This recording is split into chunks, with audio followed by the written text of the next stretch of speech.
Welcome to the August 15th, 2022 DEIJ Subcommittee meeting of the Brookline School Committee. We have some students with us in attendance, so welcome to Kevin and Orly.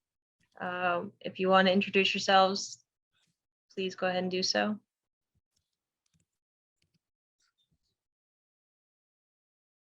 Sure. Oh, yeah. I'm Orly. I'm a rising senior at Brookline High. And I don't know what else I could say. I'll pass it on to Kevin. Great. Yeah, my name's Kevin Asir. I'm a rising junior, and yeah. All right. Well, we're glad to have both of you here for our discussion today. First item on our agenda is approval of the minutes of June 6th. Does anybody want to move those? Stephen. Second. Andy. Stephen. Yes. Andy. Yes. And I vote yes. Mariah says she'll be here ASAP. Okay. So next on the agenda was the discussion of the Mecca liaison, and Lakia was who some of us have spoken with, was supposed to be here representing the Metco PTO, and I don't see her yet. So what's the will of the subcommittee? Do we want to just postpone this item? Postpone this item, see if she arrives today, or? Yeah.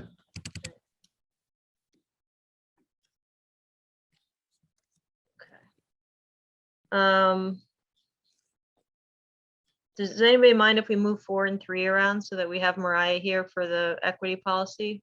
Janae, do you mind starting? You were for Janae, update from Janae. Do you mind? I can. No, not at all. Use screen sharing, right? Sure. Okay.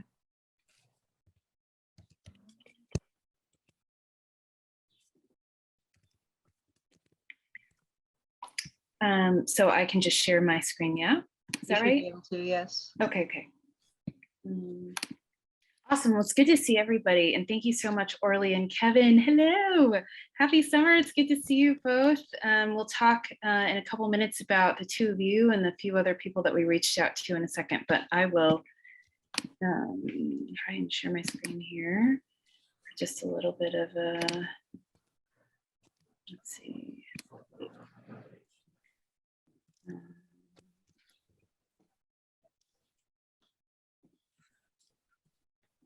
Okay, awesome.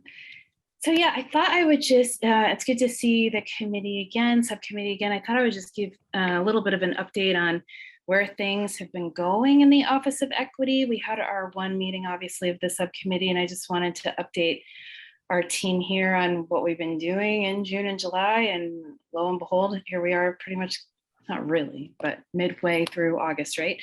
So I thought I would say a couple things just for everybody and make sure that this is, Robin, I think, put the slide deck in the agenda. So right at the top was just a reminder of the sort of presentation that I gave at the last subcommittee, or the first subcommittee meeting, which was the last one, just sort of the year in perspective on equity work in the district and in particular coming out of this office.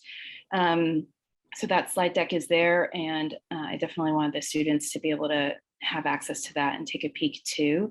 We did order 650 Waking Up White books by Debbie Irving. Debbie Irving is our PD Day speaker on November 8th, district-wide. And I don't know if folks on our subcommittee know this, but from 2016, we had Dr. Beverly Tatum come and address the entire district. That is everybody who worked in the district. Doesn't matter what your role in the district was. And that was actually the day of the 2016 election, but we had the entire district convene at Brookline High School. And it was a really, really great experience. We had some breakout groups after her talk. And we're bringing it back this year with Debbie Irving, who's going to do a piece on It's called I'm a Good Person, Isn't That Enough? And she's is just going to do a fantastic job for 2 hours, honestly, working with all of our educators. And then we're going to have breakout groups happening with facilitated by 65 district educators for the rest of our staff. So we ordered books, and those are first come, first serve for anybody who wants them to read her book. We're going to be having community book discussions that I will lead, and we're just gearing up big time for this community-wide sort of event. And I will say more about our focus or our vision work for this year, but Debbie Irving and her talk and her work aligns really nicely with what we're doing. We do have a new Assistant Director of Equity. Her name is Hae-Young Ko, and I'll show you a picture of Hae-Young and say a little bit more about her from our equity newsletter. But Hae-Young is going to be working with me, obviously. I'm so excited. Thank you for your support, school committee members and everybody else.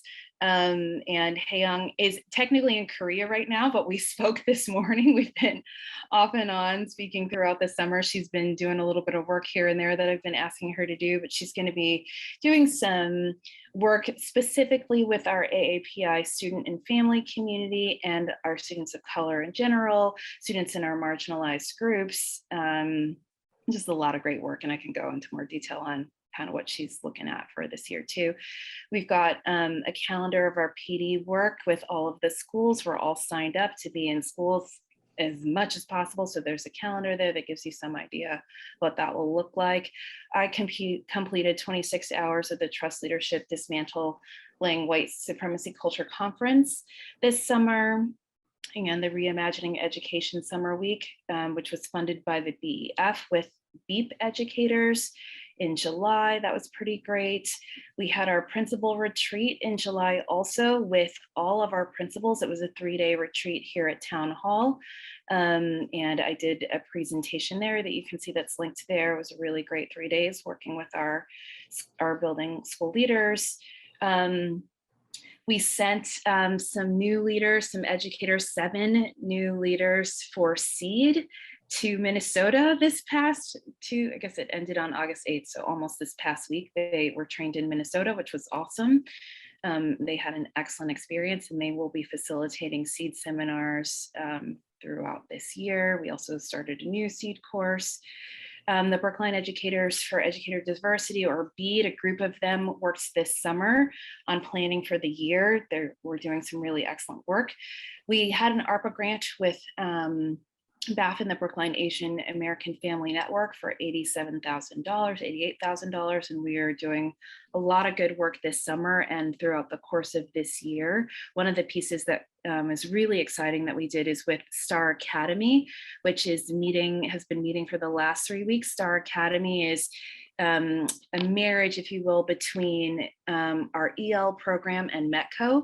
And they're currently at Lincoln from 9 to 12 every day, doing really, really amazing work. But this ARPA grant has allowed us to make sure that we have clinicians available, social workers to just meet and work with our students, not only during Star Academy, but also for the duration of the summer. So we're excited about that. And I can say more there. Might just click on this link just to show everybody. This might be a bad idea. I never know. Okay, it shows you all my open tabs, which isn't always nice either. Janae, while it's loading, can I ask is it Hae-Young? Mhm. When Hae-Young is officially starting? Hae-Young actually started several weeks ago. Will be in Town Hall on Monday on Okay. August 22nd. But again, she and I have been meeting and working together. There's Hae-Young right there. So she's been taking care of a lot of work already that I've been giving her, but she will be on premises as of Monday. So really excited about that. We're working on getting her office space set up and the technology and all that. But this newsletter, we're really excited about. I'm excited about because I'm not great with technology, but I built this thing just to kind of give us a sense of what's happening month to month. So there's Hae-Young, and that's her a little bio for her. And just here's Debbie Irving and the keynote that she's going to be delivering on November 9th. So there's some information there. By the way, this is all going to go out to the community. I think Mike Chan was sending some of this stuff out to the community today, but just It went out. It did go out. Awesome. Yep. Okay. So people have seen this. Okay. So there you go. That's just a little something there for everybody. Okay. I'm going to try to go back to my slide deck. Okay. So yeah, that's just some of the stuff that's been happening this summer, just by way of an update. Another piece, and we're going to get to the student part here in a second, but our vision for this year, the work that's going to be happening throughout the district is threefold.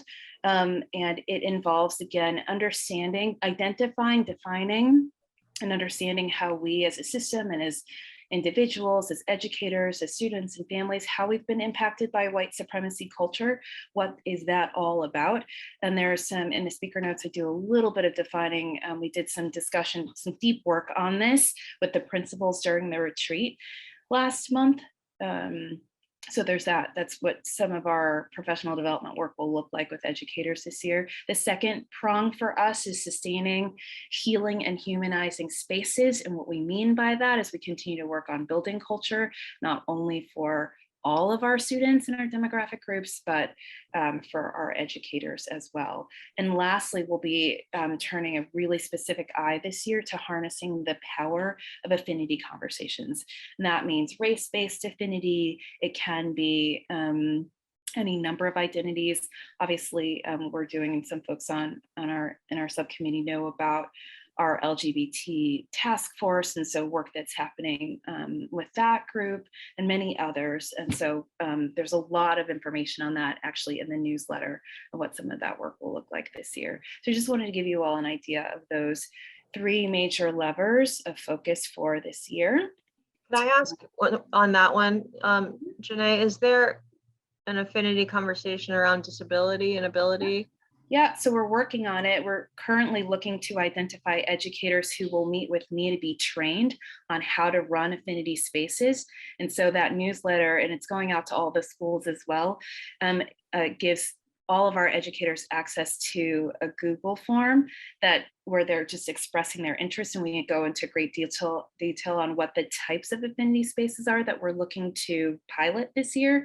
I can't do them all, but I'm going to train and pay educators to be trained to lead these affinity spaces, and then they will help me sort of share out, and Hey Young as well, share out what it would look like for people to join these groups. They'll meet once a month. Educators can get PDP points for joining, et cetera, et cetera. So that's exactly right, Val. That's what we're looking to do. We're also hoping to just drum up enough interest among our, and these are adult affinity spaces, by the way. I should be specific there. Obviously, we have affinity spaces in our schools for students, but we are thinking a lot about race-based and other identity-based affinity spaces. Andy and then Mariah. Yeah, just wanted to make sure I understood. Did you say, Janae, that educators would be paid to lead these groups, or just that you would pay to train them? They're being paid to attend the training with me and then also to lead. I see. In these spaces, yeah. Okay, great. Exactly. Thanks. Yeah. Mariah. Thanks. So yeah, I was first going to ask about if it was adult only or if it was student, but you answered that bit. But I guess my question is, you said because there's affinity spaces in the schools, and I guess I'm wondering, are there affinity spaces for different marginalized populations, all of them? No, there aren't affinity spaces for Okay. all of them. No, Yeah. so we have plenty of, I shouldn't say plenty, but we've got different groups that are focused on affinity work with in terms of race-based groups. So we've got some AAPI lunch groups in a few of the K-8 schools like Baker and Runkle as an example, and we have a couple of AAPI educators who run those. We have young scholars happening in most of the K-8 schools. And those are, we have stipends for educators to facilitate those student groups. We obviously have GSAs in every school building. So I could go on, there's several different, there's a number of student focusing affinity spaces, not for every marginalized group. The high school does a pretty good job of that, but we don't necessarily have so many of those in the K-8s. That's something that when I think about it, I think about the need for kids, Yeah. you know, to have that. Yeah, 100%. And it's definitely something we're thinking about and working towards. Sometimes it's hard because, for example, with our educators who run, I'll just use Young Scholars as an example, they have those meetings after school, but students have different activities that they're engaged in, whether it's sports or other extracurriculars. And sometimes it's hard to get students to attend some of these unless you're doing them during the school day. And maybe our students can speak to this at some point. But I will say that's why some educators are using their own contractual time, their lunch times, to run some of these student focused groups. So it's a challenge. My hope is that as adults are able to sort of engage around affinity work, some of them can be inspired to find ways and opportunity to do that work with students. Okay. Thanks, Janae. Yeah, Stephen? Just one more question about Hae-young.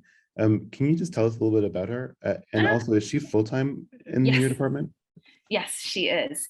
Okay. Yeah, Hae-young is fantastic. She's coming to us from Boston. She was at the Haley School for several years, and also is like a part-time consultant at the Museum of Fine Arts. She does a lot of equity-focused consulting work at the Museum of Fine Arts. And I don't know, she's dynamite. Her parents live in Hancock Village, as a matter of fact. So she has some connections with Brookline, and she just blew us away in every round of the interviews. In the final round, she interviewed with Dr. Guillory, myself, and Michelle Bartley, who's a VP at Driscoll.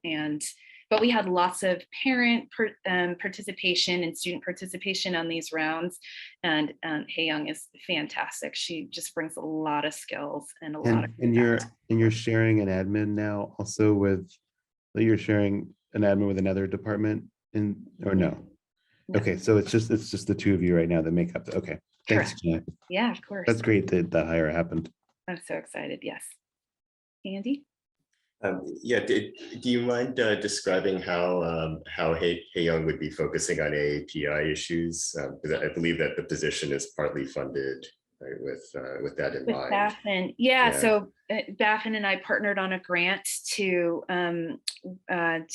see about this position, and so much of the work, the language that we put in that grant was around a person who has a background in working with Asian American communities and would be available and able to sort of interface with families, with parents, and with students. And so some of the work that Hae-young is thinking about doing is really reinforcing and bolstering, honestly, some of that affinity work within the K-8s and at the high school. And so she's already got a plan to run some focus groups and to visit with students in our K-8 schools, even in our BEAT program, and just get sort of like Dr. Guillory mentioned, definitely do some entry planning, get a lay of the land, but also just being another advocate and a voice for whether it's underrepresentation in special education or whatever some of the categories of concern may be. That's part of the work that she's going to be doing.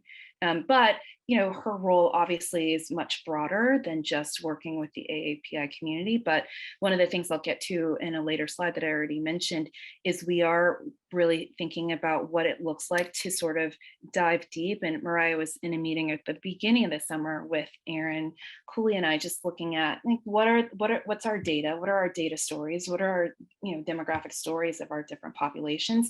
Hae-young's focus is also going to be around teaching and learning, and the idea that the Asian American community is not a monolith, and really helping people understand some of the distinctions and differences between the history of different countries in Asia and the experiences that our students are bringing. So she's going to be doing some of that teaching and learning as well, really similar to we had a series in the spring where we were doing a lot of training and teaching with our educator community on mental health needs and issues in the AAPI community. And Hae-young has that knowledge as well. So she's going to be doing some of that work with our educators too.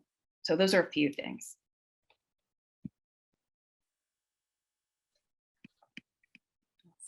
Okay. Yeah. No, go ahead.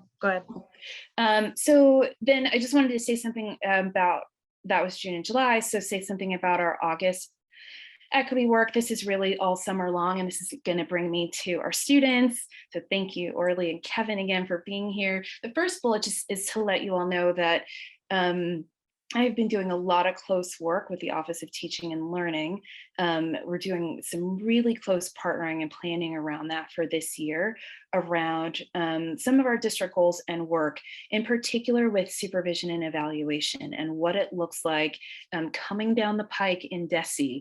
DESE's working really hard right now, Department of Elementary and Secondary, to embed cultural and equity sort of learning within the educator goals, and rather than making them standalones. So we are getting a head start and working with supervisors on the look fors and the listen fors as they evaluate educators on equity goals within their curriculum. And so we're really kind of working hard to do the pre-work of training up educators to know how to craft goals that look like this, what this looks like in practice, and those kinds of things. So we've done a lot of work there. We're also, quite frankly, at the high school, having conversations about what it looks like, what our leveling looks like at the high school. We know obviously we've got WISP that's happened, it kind of began in the pandemic, and we're looking at some of that work in other departments at the high school. So it's a 2-year sort of focus for us and other pieces. So I'm really excited about that. And then the other piece I just wanted to add is just the ongoing collaboration with the Office of Data and Strategy on some of the data requests from this subcommittee, and the work that we had already been thinking about around building data stories for our PSB demographic groups. Last but not least, though, I wanted to talk about one of the things that came up at our last meeting was we had a conversation around, in a second I'll just stop sharing screen, about the importance of student representation or student voice with our subcommittee. And so I actually copied the mission. This is, I think, something Val you had written in terms of the mission for the DEIJ subcommittee, which is, including student voice and input on our purpose around increasing accountability and transparency and visibility. And so I actually reached out to a number of students. I'm just going to stop sharing for a second. I know that a couple of other students were able to come when we had a meeting scheduled for August 1st, and at least one of them let me know that she couldn't attend today. But we definitely had a number of students who were interested. And so Orly and Kevin are here. And I wanted to kind of turn it back over to you, Val, and the rest of the subcommittee. And there's just some other stuff in the slide deck that's sort of review from last time, but maybe this is a good time to kind of open up the conversation. I hadn't been entirely clear with Orly and Kevin, just to say a little bit about what the work of our subcommittee is, and to say that we would love for them to be here today, hear some of their questions, their concerns around equity in the district, diversity, inclusion, belonging, those kinds of pieces, and then have a conversation among us about what might work best in terms of student representation and voice. Sure, I can do a little bit of a recap from June, and anybody else feel free to add where I'm missing from our very lively conversation during that meeting. We had discussed adding student voice to this subcommittee as in terms of membership.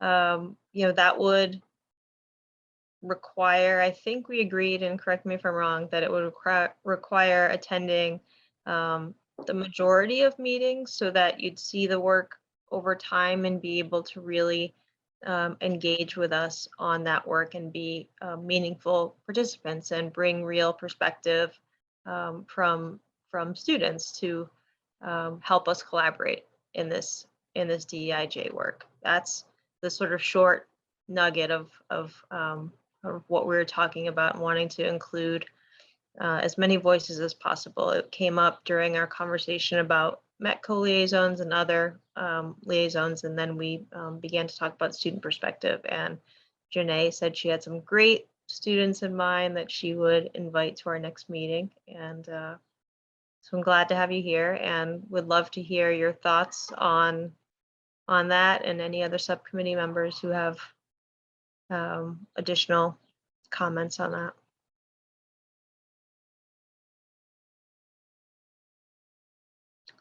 You two are so polite and deferential to each other.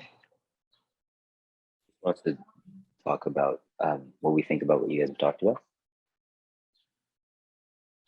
So whether you'd be interested in participating with us on, diversity, equity, and inclusion work in the Brookline schools from a policy perspective. So from sort of the school committee level, right, of more of a policy perspective, and then coordinating with Janae's office on how we collaborate together and support the work that Janae's doing and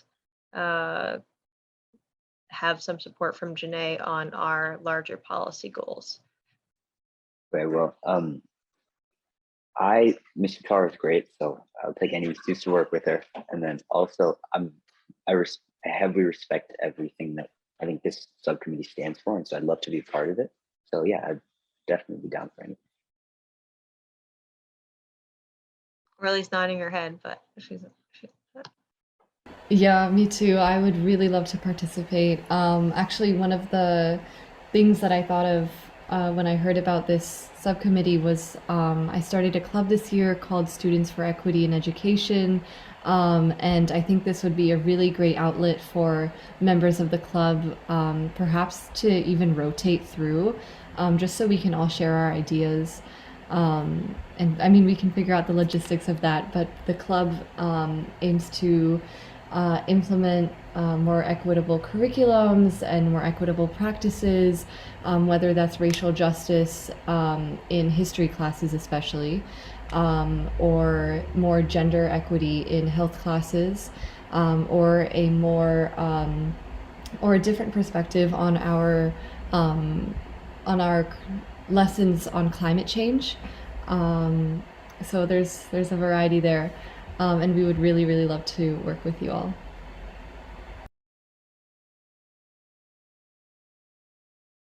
You're on mute, Val. It's like my favorite saying of the last 2.5 years is you're on mute. Well, that's fabulous. So thank you. I mean, our other conversation topic on this was a Metco parent liaison, and Lakia is not here. So we may have to defer that conversation to our next meeting unless others have. I mean, I think we really need to hear from her on what the PTO is thinking for the Metco, but there was an item on other liaisons that was on this, and wondering whether folks have thought more about that. In June, we were all very, we had, we some of us wanted 20 liaisons, and then we had, I think, pared it down some. So I'm sort of curious what people are thinking now in terms of subcommittee makeup. I'm happy to defer that conversation until we hear Lakia's feedback, but I'm still really supportive of having a Mecca representative.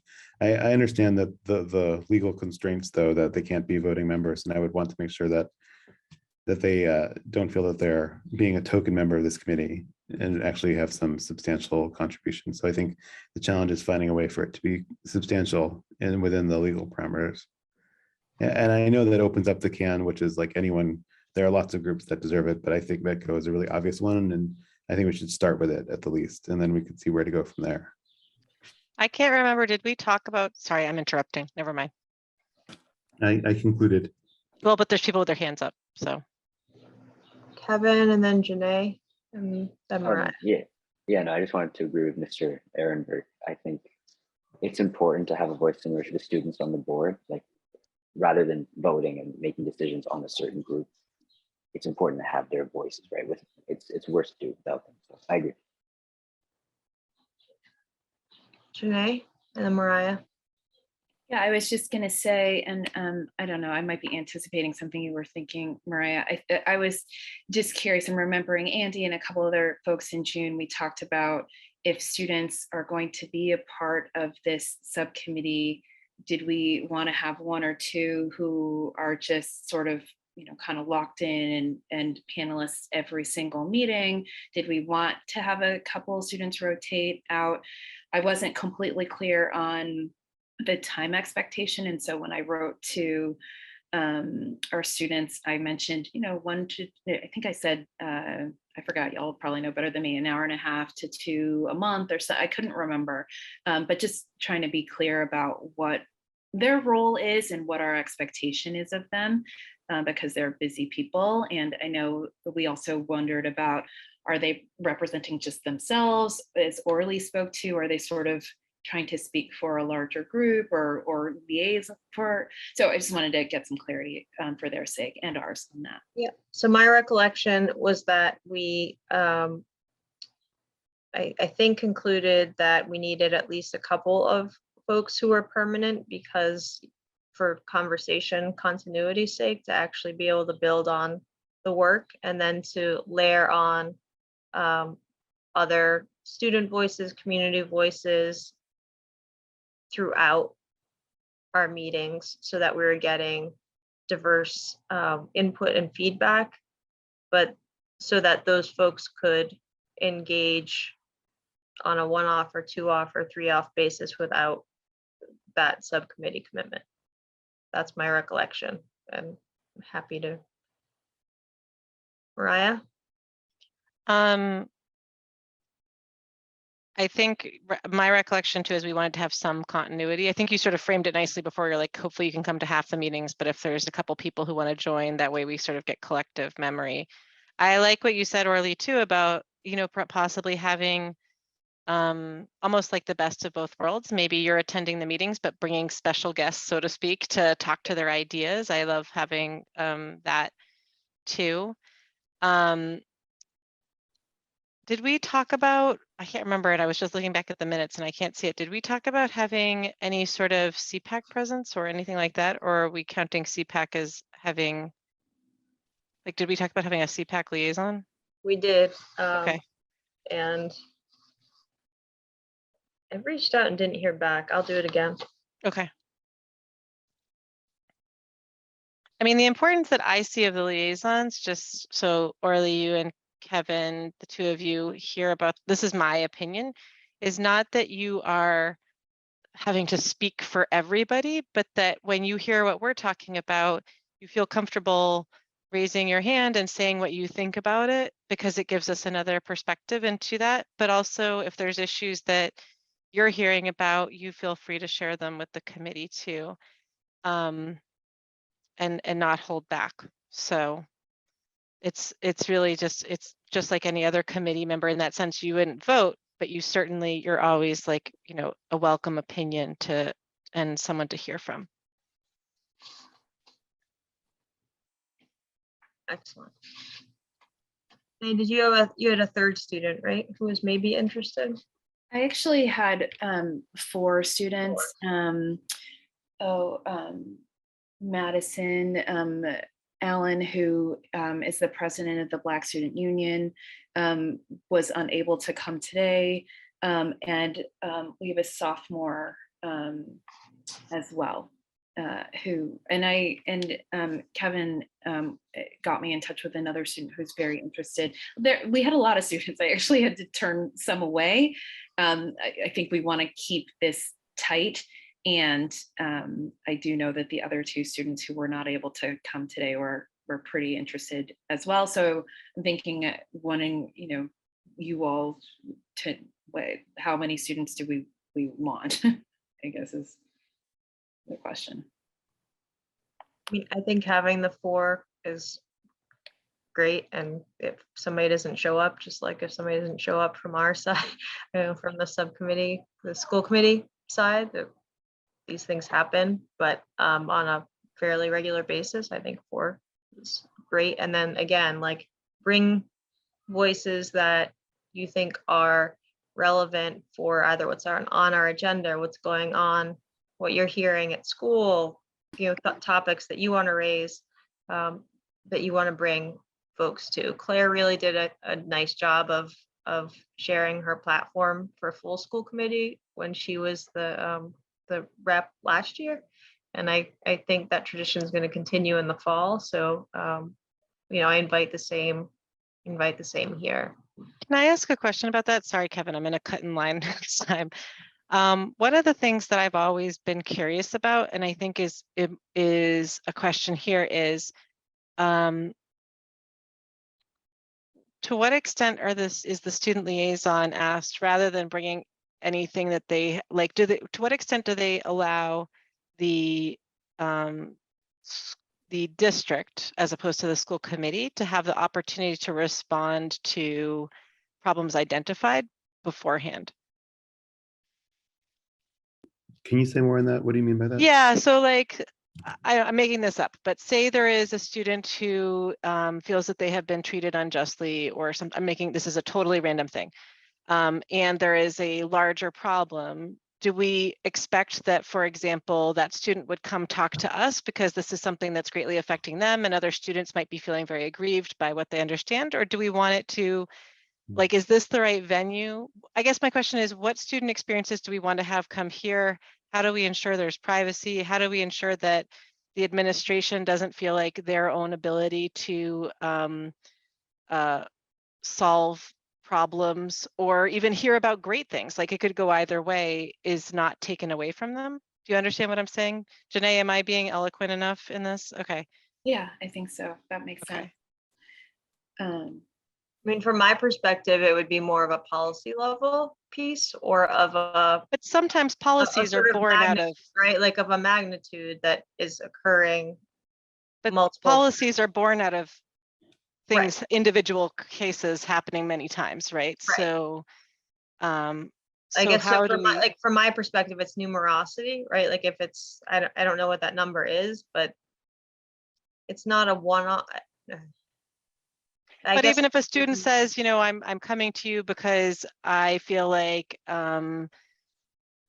students are with this particular marginalized background are not being heard, and have they had the opportunity to talk about that with the building leader or district leadership in advance?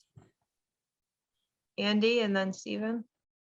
I guess maybe to put more of a point on Mariah's question, like when Claire brought in Azavia at a school committee meeting, right? Is that the kind of thing we want to be having here, or is that the kind of thing we want to be avoiding, right? Or is it, good in some respects and bad in others? Because I think part of what made that an awkward situation, certainly for us, is that we had no idea what was coming.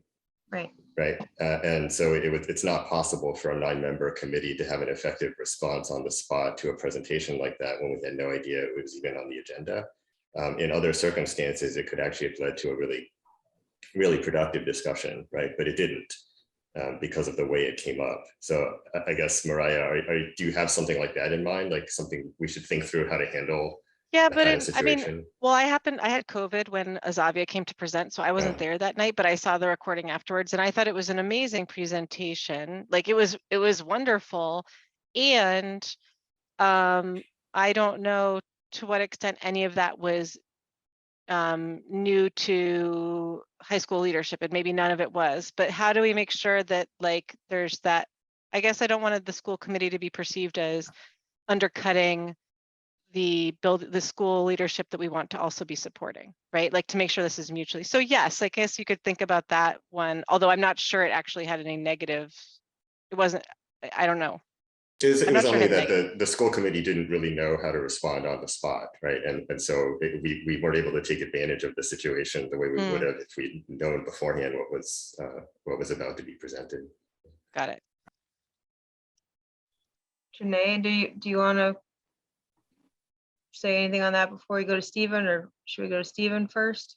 I'm sort of curious on your perspective between the sort of the district, the privacy, the committee, the openness piece. I think Mariah makes really great points. It's our hope and goal would be that the school leadership and the the educators and families are working together to address these issues as they arise.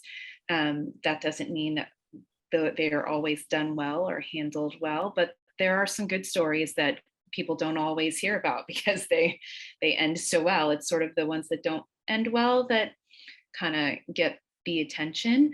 I do think about the policy level piece of this subcommittee, and it seems to me, yes, the reason why I thought it was so important and powerful to have student voice here is because we can't be doing this work without involving students. And so they live life in the schools as much as the educators do, but in a different way. And so I absolutely think it's important to have their perspective and hear from them. Whether I think this is the best space to come and just, you know, complain about what didn't happen or get done and things like that, I would honestly, to the best of our ability, try to handle some of those things because of privacy matters and things like that before an open meeting such as this. Right. I guess I'm just trying to think of that practically and how that plays out when someone just. Can we have a couple of ground rules, like, for Yeah. example, you know, things like try and make it focused on sort of the policy changes as opposed to about specific students, specific instances, like what are the I sort would of put it, bigger picture solutions that whoever's presenting I would can, take it a level down from policy. I Yeah. think, you know, it's our responsibility on the community to respond with policy ideas. I think I would like to, with the permission of the student representatives, to burden the student representatives with the responsibility of canvassing their fellow students and starting to aggregate grievances. I don't think, obviously, we should ever be in a position of responding directly to a student grievance. That's inappropriate for the subcommittee. However, if our student representatives find that there is a group that's feeling marginalized, that there have been actions or events that have made students feel vulnerable or otherwise marginalized, that's the kind of reporting that I think the student liaison would really benefit us by reporting on. So I would look to the student to aggregate and generalize from this. I also think that the occasional story is really helpful. Like I really liked in the school committee meeting where that student presented on the fact that the elevator broke down, and so students with disabilities had a lot of trouble. That in some ways that brought us into, or that brought up potential conflict with building leadership, and I do want to avoid that. I want to present everything as constructively as possible. But I think the judicious and occasional anecdote or story or description of a lived experience from students who represent something that's broken down, that's helpful, as long as we get that balance right.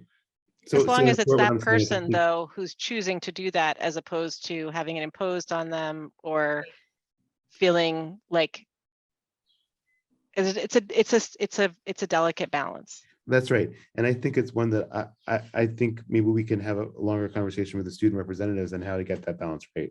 Okay. Because I think Yeah. I think ideally to me, it would be the students on this committee who help surface the issues so that we can respond in a policy directed way and do it with a mix of like aggregated information and occasional stories and anecdotes. So we get the full colored in picture of what's going on.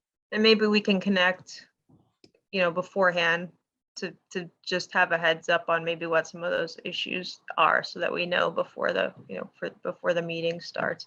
But I was going to add, Mariah, I think your point is well taken on ground rules because, you know, we don't have attendees today, but we will. And, you know, somebody will raise their hand and they won't have gone through this conversation with us or gone through the student reps or necessarily know who the student liaisons are. So I do think just having just a couple that you said, Mariah, just a couple of those ground rules stated at the outset before, you know, we have any brand new public comment that we weren't anticipating would be useful, right? That if you're speaking a personal experience, that's okay. But otherwise to stick to a sort of policy or systemic issue in a broader sense. Kevin, your hand is up.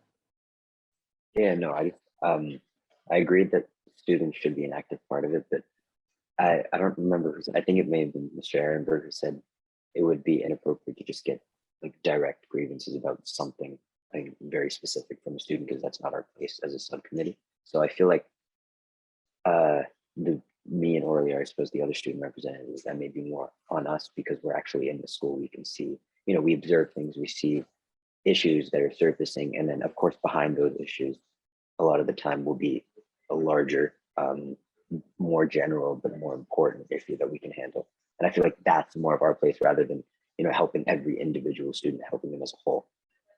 But that's what I think. Thanks, Kevin. Anything else on this?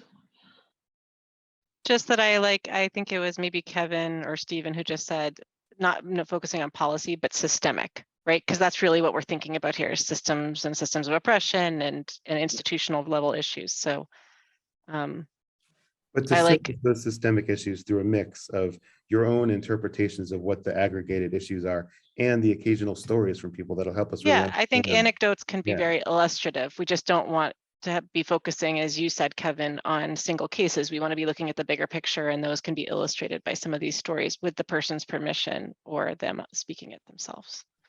I agree. I'm just curious as to what you think is like the right platform to give them, because I'm doubtful that they can come here and just start telling us a story during a meeting. I'm like, of course, as you said, the stories are incredibly important to illustrate an image of what's actually going on. But where would they say that? Like, what's their platform? So the platform is either aggregated through you or Orly or the other two students. Again, if we're thinking it's rising to a systemic, right, like issue. And if it's individual, if they want to come and speak to their individual situation, then they would come so that they could speak to their story and give us their individual perspective. Because as I think Stephen and Mariah and others have said, that is, that's often a powerful piece. We don't want it to be the sort of go-to, right, our individual grievances, but that they are often illustrative of a systemic issue. But that would have to come for privacy reasons and otherwise through that student, unless you were able, again, to aggregate out the data without, the sort of problems, right, of what you're seeing without naming names and things like that of students. Just to add to that, Kevin, one thing that I thought was really effective that Clara Gallion did when she was the student liaison is she just took a lot of surveys of students and she would present the results of those surveys and she'd say, and here is 40 or whatever, something, just this is how many kids I talked to. And this is the responses that I got. I want to use this data to frame a problem that I've observed. And I thought that was helpful because it kind of gave us a sense of the scale. And then she did a lot of the analytic work for us and trying to identify the problem. She also did videos too. So like if you wanted to talk, if you had someone who you wanted to talk to who wasn't able to come at this time, like just a video could work or whatever's the easiest for them, right? We're not trying to like gatekeep it. We're just trying to hear from them. So whatever is easiest for you and them. Yeah, I think surveys, polls, etc. They're a very powerful tool that we should definitely. Oh, I'm sorry, Miss Utar. But yeah, I agree. Sorry.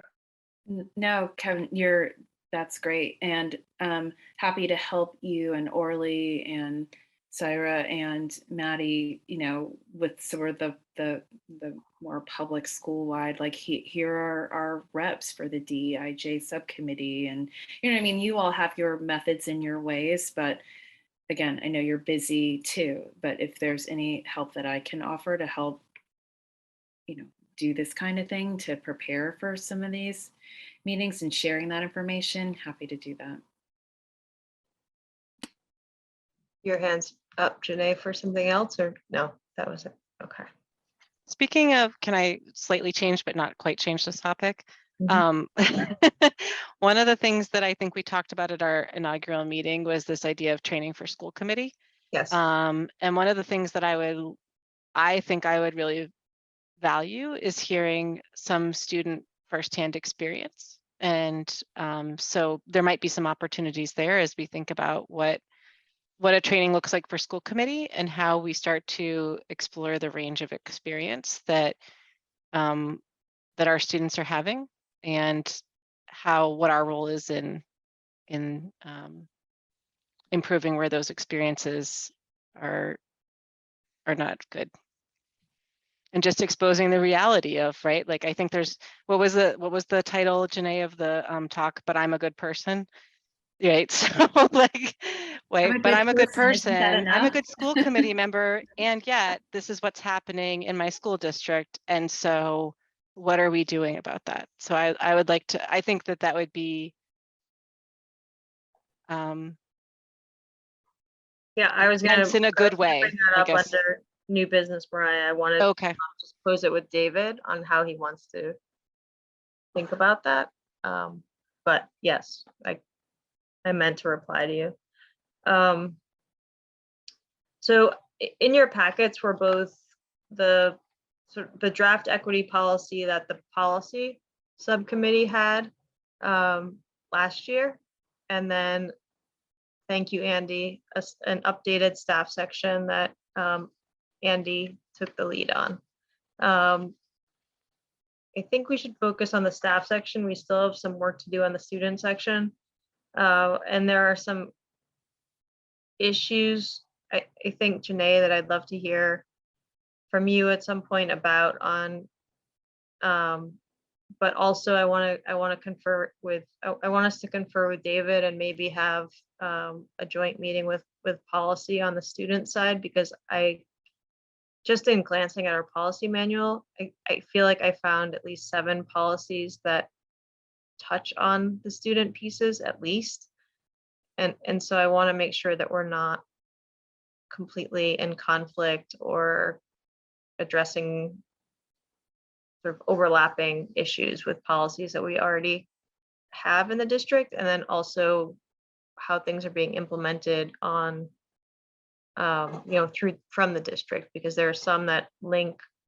I spent some time with the manual. There's some that link to, or are supposed to link to, procedures that were never, just because of turnover and things like that, were never drafted out. So I think the student piece is a bigger conversation with probably the policy subcommittee and maybe the full school committee. But Andy did, I thought, a really nice draft on staff. And so I was hoping that we could take a look at that. Did folks get a chance to look at it?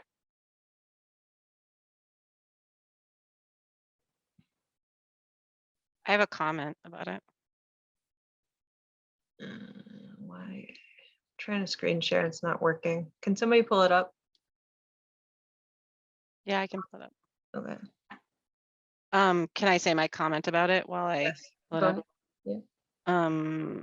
Which is that as we think about diversity, this write-up is focused on racial diversity, but doesn't address other, can you see that? Yes. Okay. Let me make it a little smaller just so that you can see. That gets it all on one page, I think. Wait, this is the document? There was 2 of them in the packet. Yeah. So the And this first is one of came them. in- The short one was the one that policy had last Okay. year. And that What you're just this is- referring to is the 3-paragraph staff description? this is the staff section, the draft Yeah. staff section that Andy put together. Oh, okay, thanks. So anyway, I guess my question is the intent to focus exclusively on racial diversity, or are we interested in other diversity? I would think that we are more broadly interested in other diversity or Yes. all diversity. Yes.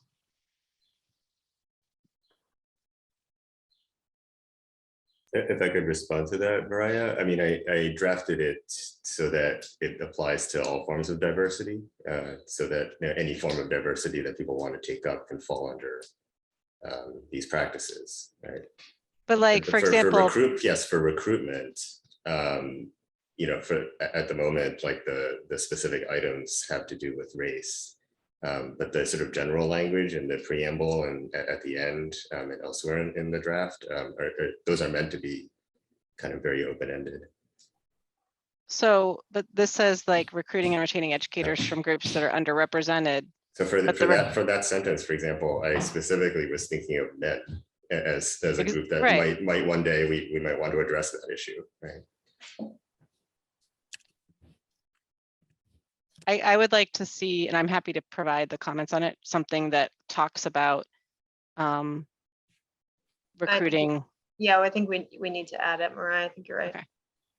Wait, sorry. Before you Well, say so anything, this did gets into the Orlean- question hang of, on. do we list every single form of diversity that we're interested in, every single underrepresented group, or do we leave it open-ended? I think the first two paragraphs are really elegant, and it covers the fact that it covers why we value diversity, and it covers that we have a target for our diversity work, which is to have a more proportional representation. That piece seems really elegant to me, and it's not specific to any particular group. Sorry, I just want to ask, did Orly and Kevin get a copy of this? Because if not, maybe we could forward it to them. Got the smaller version. Did you get this version? Oh, wait. Yeah, I got it. Okay. I see both. Wait, when you say two paragraphs, Stephen, which two paragraphs are you referring to? You said Sorry, there's the two two that are sentences. The first two sentences. two that comprise the sentences. first paragraph. Okay. Oh, yeah. Yeah, I like that part for sure. Can I say that for what it's worth, I know this is supposed to be as specific as possible, and I really love what you did too, Andy. When so many folks in the district for years and recently have been really focused on racial and ethnic diversity, within that, there's been a lot of thinking about how important it is to have an educator of color who also identifies as LGBTQ+, and so doing some targeted work in that way, or an AAPI educator who has some connection with the disability community. Like, we've tried to narrow in, and sometimes it's hard to be, and comfortable to be that specific and transparent, but I do appreciate that language is there, and that we're doing a lot of work within those different groups to meet the needs of our population. But I think the question for me is on the recruitment. Do we add something about recruitment for, in your example, Janae, LGBTQ+ individuals, disabled individuals, and others to our recruitment efforts? Right? Because if we're talking about them in the first paragraph, we're talking about marginalized, but then when we get to the recruitment piece, we're talking only about race and ethnicity. I will say that to date, we have not made a specific stated effort to recruit for LGBT as an example. Right. This is a school committee. This would be, from us, and we would. This is a policy, not what you've actually done. This is now Right. saying what should be done, right? So I think that there is a way, Andy, to talk about how we're going to take active measures to recruit and hire groups that are underrepresented, such as teachers, and in the case of teachers in color, that these steps may include. So you're articulating one as examples, one area as examples, but certainly you would not necessarily limit yourself to there. And that we expect that the HR department will be working with the Office of Educational Equity to be identifying where it is most impactful to have to modify our recruiting practices and what groups or intersectionalities to focus on. Yeah, I think we just need to make sure it's drafted in a way that doesn't make it seem like any group we don't mention is not a group that we're interested in this connection, right? Because over time, the forms of underrepresentation that are going to be targeted may change.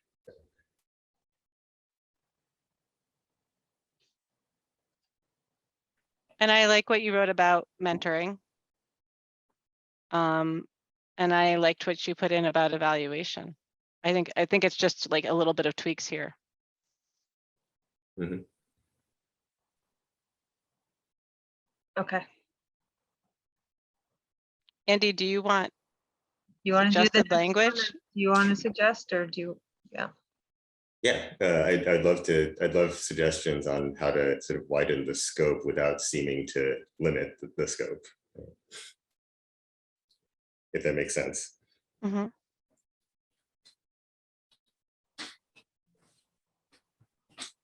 took it down because I presume we're done with that. Yeah, well, unless we wanted to edit, but I mean, Janae, is there anything in here that would raise a red flag for, for the staff who actually have to carry it out?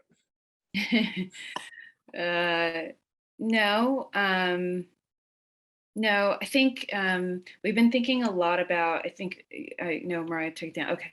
I'll put it back. The bottom, we'll work with the PSB administration to review progress on recruiting, retaining a diverse body of educators. I think can't just stress enough how important the retention part is. And so we've been thinking a lot about transition. So not only recruiting and retaining, sort of recruiting, transitioning. So there's the recruiting part, but once you onboard educators, what does that whole piece look like? And Mariah mentioned HR. I just think, not to add to the work, but that is part of the work. It's not just the recruiting. It's like, what does it look like when we get educators from diverse backgrounds into our system? How do we transition whole families? Like, how do we support educators once they're here, which obviously leads to the retention piece. But yeah, so are there things that we should have in here that are not already in there under mentoring, evaluation, and supervision? No, I like the mentoring piece. I think that was good. Like I said, my only thought was I feel like there's something in between recruiting and retaining. But Well, we don't have retaining here. it's in the last paragraph. In the last paragraph? And in the first paragraph. To review progress, but we don't yes, we talk about it, but we don't talk about specific things. Like in the same way we talk about mentoring has very specific, like culturally competent mentorship. We don't talk about, for example, your work on affinity groups that you were talking about. Like, we don't talk about some of the other, I'll use the same word we use for students, but like wraparound, right? Like the community building, that's not just part of the straight evaluation and mentoring, but how do you build community? Yeah. Which we know is so critical to retention, right? So, Yeah. So that's not here. Right. Should it be? It can be if you all think. well, yeah, I mean, for me, that's a question to you, Janae, right? Like, is that a sentence or two Yeah. that's best left broad in policy that you implement, or I think to match what Mariah was saying, it might be nice to add a sentence or two, which I can throw Okay, in just as that's- an option and see what you all think. okay. What I if, would love language on the community building piece, because I think that you said it really eloquently, Mariah. I just also want to be mindful of not overtaking. Well, I I- think the way you framed it earlier, there's the first and last paragraph both talk about recruit and retain. And we have recruitment, and then retention is a multi-pronged strategy, which includes mentoring, it includes evaluation supervision, and it includes community building. And so maybe we really just need to have those second and third paragraphs go under an umbrella of retention, which include these things. you just convinced me, Mariah. So what if we made the recruitment section recruitment and retention? And so we'll take active measures to recruit, hire, and retain teachers of color. And we added additional bullets that give a little specificity to some of the measures we intend to take. Well, but I think of retention, recruitment, the practices that are listed under recruitment are specifically recruiting practices, whereas mentoring and evaluation supervision to me tie into retention along with the affinity groups / community building activities. So like your recruiting from HBCUs does not imply that you're retaining anyone. It's the things you do after someone gets here that keep them here. Yeah. I guess I see recruitment and retention as workforce. Mentoring is support. Recruitment and retention is about intention to keep representation in the workforce. I see what you mean. There's overlap in the actual activities. Retaining though is really about what you do when someone's here. So that's why I'm seeing those other things. But I guess I see it the way you do, Mariah, with mentoring and evaluation supervision, and then a third bullet being sort of sub bullets under retention. That makes sense to me too. So is our action items that I'm going to suggest some language to Andy around recruitment, and Janae is going to suggest some language around affinity group, and then Andy will make some changes for our next meeting. For me. Well, and unless, yeah, and I'm sorry, Janae, you're gonna add something on recruitment for other marginalized groups, is that right? I thought I was doing that bit. You're doing that one? Okay. Am I right, Janae? Yeah, okay, That works. Yep. okay. Okay, now I'm taking it down. Okay, thanks. Mhm. Oh, I thought this would get pounded a lot harder. I think it's great. That's great, Andy. Thank you for doing that. I'm really excited about this too, because I think it's like, it cements what is a recent commitment, but it really is tangible. I'm excited about that. Andy, you made it come alive. We had it kicking around policy for like a year, I think. And, The right balance. um, so if nothing else on this, on new business, I don't know if anybody else saw, and it's not really an agenda item for today, but I'd like it to be for our next meeting. The Board of Ed just raised all of the MCAS requirements for the incoming freshman class going through, I think, the class of 2030 at a minimum, significantly against all public or nearly all public comment and educators unions and others. So I'm curious, or I will be curious to hear and have a discussion about, given the disproportionality that and the gaps that we're already seeing and that have been exacerbated, it looks, and in the last couple of years, I have major concerns about how this is going to impact all of our the communities that we are, that we're talking about, communities of color, students with disabilities, English language learners, socioeconomic status, I mean, everyone and all those overlapping intersecting groups.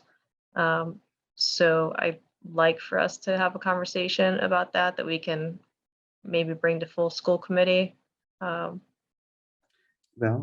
Yeah, I just say I think that's a great idea, and I would love in that conversation if we can invite someone who's thought through what actions are available to a school committee regarding MCAS, because I feel like there's, maybe it's just me, but I feel like there's a lot of confusing information that gets sloshed around about what students can do in relation to the MCAS, what districts can do.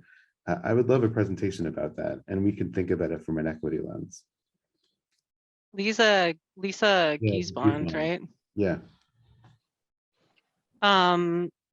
I agree. I mean, the frustrating thing is I just wish we could not focus on it, but I don't, to whatever extent that students don't get the same diploma at the end, or get a diploma versus a certificate if they don't pass, and what that means and how we can mitigate that.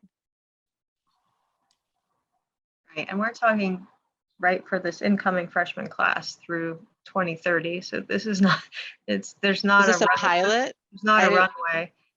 But it's like a 5-year Okay. pilot or something. I mean, it's a long pilot that sounded like it wasn't going to be a pilot unless the Board of Ed, It's a changed pilot it. to get it passed, but then it really is going to stick. It's what it sounded like, unless the Board of Ed changed substantially and overruled. Is there, it would be helpful too in that presentation if we understood what percentage of our students would get caught, like what percentage of our students, and disproportionately which percentage of these different populations are going to be affected. Like if it's, 20% of this group and now it's 30%. I mean, I want to see the exacerbation too, because that's again the That's the an important- reality, right? Janae, who would we get that data from? I mean, they put out what the new scaled scores would be.